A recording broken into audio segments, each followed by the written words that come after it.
Boker Tov, it's wonderful to be here today. It's the second day of the annual Jewish Early Childhood Conference.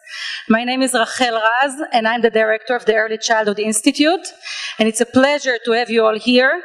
It's one of my favorite days of the year to have here people from near and far, people, veteran teachers with very new teachers to the field. We have people from the Reform Movement, Conservative, JCC, the Orthodox movement. We have many teachers that are not even from the Jewish faith, but they are serving our family beautifully. And I think in the time when about 50% of our family are interfaith, to have another voice and another sensitivity in the classroom and the school is very well needed. So I want to thank all of you to be here. This day, in some way, it's about you. You all deserve it. You all work very hard to educate our children. So we try to make this experience as positive as possible, including with the food, the music, the people that you're sitting and sharing your table with, and hopefully later on inspire you in many of the sessions. I want to start by a couple of thank you. First of all, to my team, Aga and Lina. If you're in, they're probably still outside, but I want to thank them. You probably got many emails from them. Without them, nothing of this could have happened. I had a wonderful committee this year. If you're a member of the committee, please stand up. Committee of the conference, please stand up. Indira is there, the committee, all of our committee, Shira, Jody. No, stand up. Yeah. It's a great to help envision what we're having here today. I also want to thank the Hebrew College faculty and staff. Some of them are here this morning, some setting a classroom. And for all of our presenters, some of them are already setting their classroom. Some of them were here yesterday. Without the presenter, their willingness to share their expertise and wisdom, we wouldn't have such a rich program.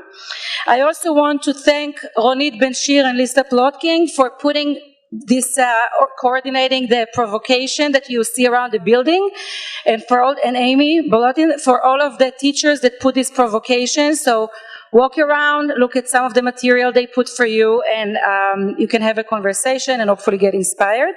And I also want to thank CJP, Combined Jewish Philanthropists, and the Gelfen Family Charitable Trust for sponsoring this conference.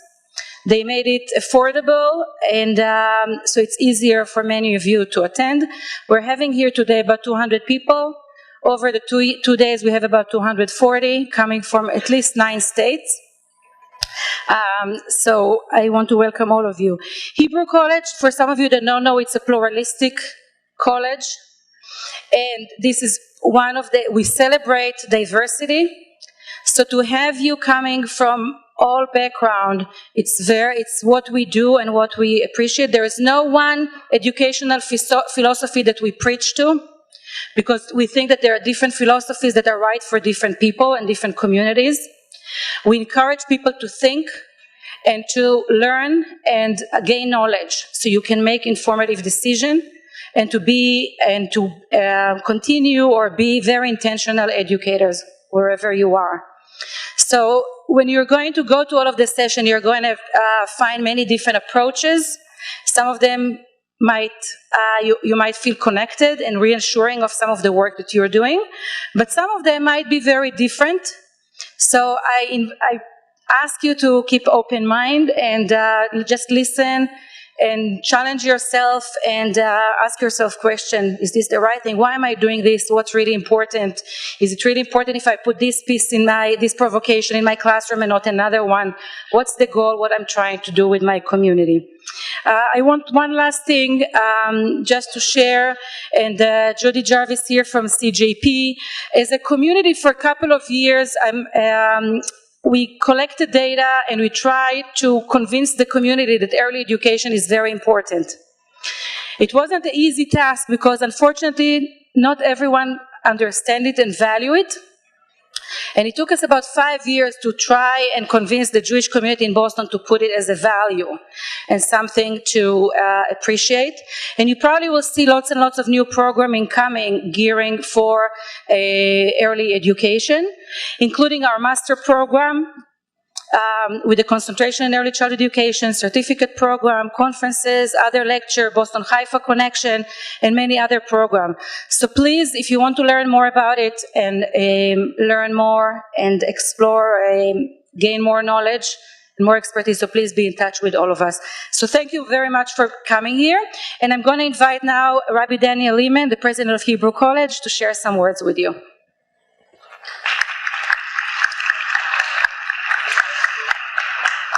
Thank you. First of all, it's wonderful to have all of you here at Hebrew College.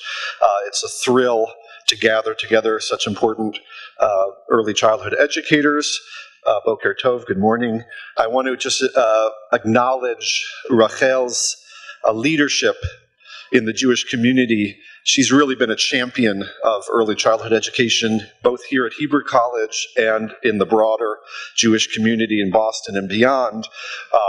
And she really, really deserves a great thank you from all of us for her hard work and her persistence in making early childhood education a focus of all of our attention. And I include myself. And in fact, I wanted to share with you a thought from this week's Torah portion, which is very much a result of the influence of Rachel and others here at Hebrew College on my own thinking about early childhood education. Because I spent 20 years working in high schools as a high school teacher and leader. And even though I had my own children, and they were early at one stage, that has never been the focus of my own attention as a teacher. But I've come to really appreciate the significance, and Rabbi Dr. Michael Shire, the dean of our Shulman School, has also very much focused on early childhood education, godly play. So I wanted to share you the following thought. Our rabbinic tradition depicts God in many different ways in the Midrashim, in the rabbinic interpretations of Torah, of Scripture. One of the ways in which the rabbis thought of God was as a teacher. And there are a whole set of interpretations in which God appears in the rabbinic mind as a teacher, many of them around Mount Sinai and the whole giving of the Torah, where God kind of models what it is to be a teacher. But the question is, what kind of teacher is he? So as a high school teacher, I always thought he was a high school teacher. You know, we always project, right? So in this week's Torah portion, there is an interesting image of God that I want to share with you. And most people don't focus on it. But in the story about Hagar and Ishmael, you remember Abraham has to send out Hagar and Ishmael because Sarah is upset and wants kind of exclusive attention. And in that passage, it's chapter 21 of Genesis, there is an unbelievable phrase about God's relationship to Ishmael. And the question is, how old is Ishmael when he's sent out with Hagar into the desert? What do people think? How old was Ishmael in your imagination? An infant? 13? 5? Yeah. So there's actually a bit of controversy about this. It's a controversy within the Jewish tradition. It's actually a controversy between Judaism and Islam at different points of history. But if you look at the chronology of the biblical narrative, many Jewish commentators throughout the ages assume that Ishmael is about 16, because he was circumcised at the age of 13, right, which is where the Islamic tradition gets that custom. And this happens afterwards, after Isaac is born, which occurs several years after the circumcision. So many Jewish commentators, seeing this all as one chronology, say he's about 16 years old. Here's the problem. If you look at the text says that Abraham gave Hagar bread and water, and put it on her shoulder. And then it says, and the child. And the easiest understanding of that verse is that Abraham put the bread and water on Hagar's shoulder and put the child on her shoulder. That's the way the verse flows. You could read it, he put the bread and water on the shoulder and gave Hagar the child, sent out the child, and those are two separate things. But it doesn't seem that way. And in fact, if you look at artistic depictions of Hagar and Ishmael, there are many, many artists over the centuries that have depicted this sending forth of Hagar and Ishmael. Some of them have Ishmael as a 10-year-old, 13-year-old, 16-year-old. Some of them have Ishmael on Hagar's shoulder as a child, as a young child. So if you look at the Jewish Study Bible, which is something everybody should have, the Jewish Study Bible has a note about this and says, well, if you follow the chronology, he's about 16 years old. But if you use more modern biblical scholarship, which sees the Bible as a composite of different traditions, he's probably a toddler. And the reason why this text seems to be depicting Ishmael as a young child and the chronology sees him as about 16 is because these are two different traditions. This text that in this week's Torah portion has him as a child at this time, and the other text already has him as a teenager. But these are two different sources. These are two different traditions in the Bible. So here's the thing. Taking that more modern perspective, which I think is something we need to consider along with the more traditional ones, there is an unbelievable verse.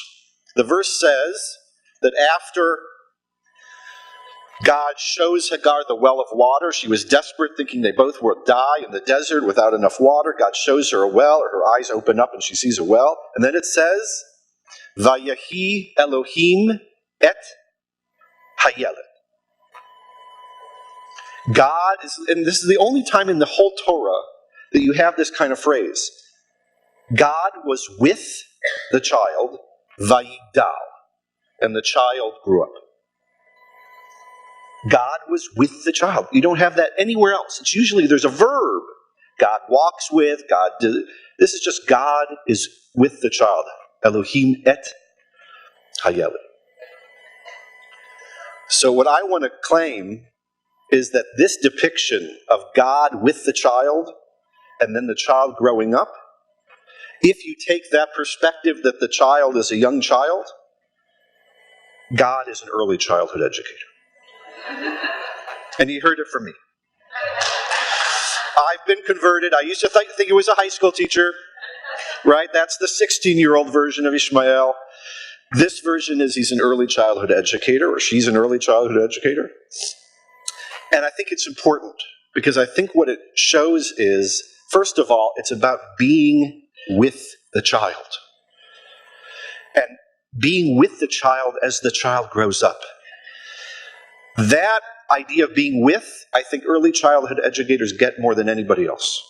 When I was a high school teacher, I tried, but I wasn't as gifted at being with, because that wasn't my training. I was gifted at teaching and handing over and helping people get knowledge, but not being with.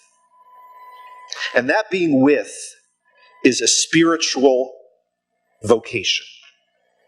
And what I want to say to all of you is that literally you're doing God's work. To be with the children and to help them grow. To help them grow up at that very important stage in their life. That is how God is depicted in this week's Torah portion. And we need to be able to see ourselves as doing the most sacred work there is to do, which is to provide that kind of nurturing, that kind of stimulation, both intellectually and spiritually, at this incredible, important stage in people's lives.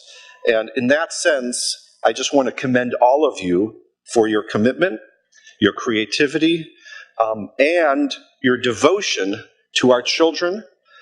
And I want you all to leave this conference really appreciating the godly aspect, the divine aspect of the hard work and the dedication that you all demonstrate. So thank you very much. Enjoy the rest of the conference. It's wonderful to be with you.